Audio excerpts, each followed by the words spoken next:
Madonas noda Praulienas pagastā prom no pilsētas steigas ikdiena arī citā tempā. Šeit galveno lomu spēlē 4 ķepas, kustība un miers. Tas ir stāsts par Auzānu ģimenes izveidoto suņu viesnīcu Kujas ķepas. Tā doma mums radās tāpēc, ka mēs jau 8 gadi dzīvojam suņu pasaulē. Un ne tikai dzīvojam, mēs tur mācamies, mēs esam, mums pašiem ir suņi un mēs esam ļoti daudz uzkrājuši zināšanas, pieredzes. Un tad notika tāds klikšķis un tu saproti, ka tu esi gatavs dot un gatavs arī tad iet taisnā ceļā uz savu sapni, uz šo suņu viesnīcu. Šīs ir mana vecvectēva mājas, jo no 1800 kuriem tur tiem gadiem, 90. gados tika šis īpašums atgūts, uzbūvējām no jauna māju un tā arī darbojāmies un nebija pat doma par suņu viesnīcu. Tad sākām nodarboties ar suņu sportu, radās savi suņi, pieredze, zināšana, saprašana.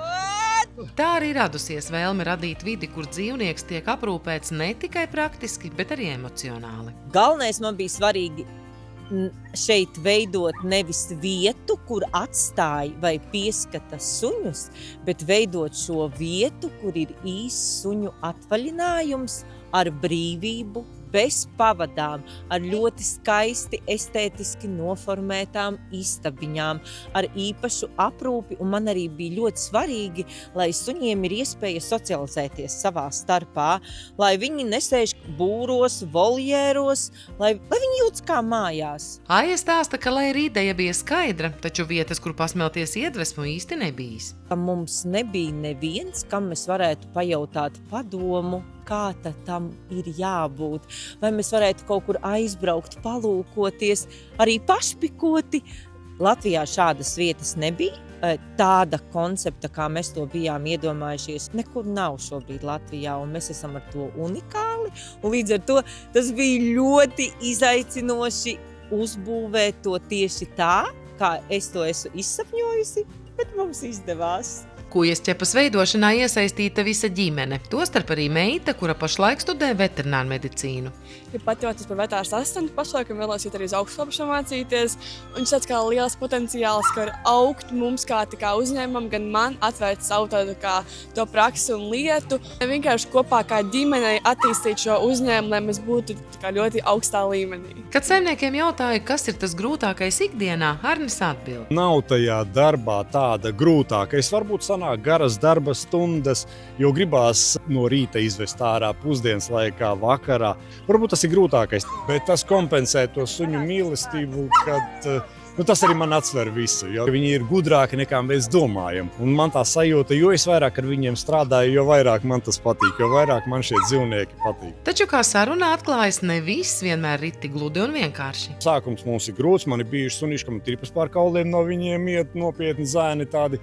Bet tad ir tāds gandarījums un prieks no pirmās bučas. Tas notiek parasti pēc 3 dienām, un tālāk jau mēs esam sirsnīgi draugi un atvadoties. Pat brīžiem tā kā sirds sāp, cik tas sunīts ir pa to laiku, kamēr viņš atradies šeit manā aprūpē, cik es viņus iemīļojis. Tas apliecina, ka kujas ķepas nav tikai pakalpojums. Tā ir uzticēšanās, pārliecība, ka saimnieka prombūtnes laikā par mīluli parūpēsies tāpat kā mājās, un šī drošības sajūta kļūst par iemeslu, kāpēc cilvēki atgriežas. Redzu, kāda attieksme viņiem pret suņiem, pret dzīvniekiem, un es ar vieglu sirdi atvedu savus suņus un zinu, ka būs viss kārtībā, un gan man bija atpūta, gan suņam bija droša atpūta.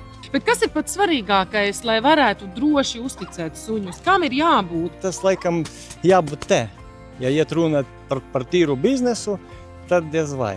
Kā sarunā atklāja Aleksandrs no kujas ķepām, sūtot arī video, un suņa saimnieks varot pārliecināties, ka viņa draugam viss ir kārtībā. Pēc pirmā diena es sapratu pēc video, ka mani suņi ir laimīgi, mani suņi ir priecīgi, braucu un domāju, vai viņi gribas braukt pakaļ. Vai viņi gaida barību un saimnieks brauc atpakaļ. Mēs paliksim te.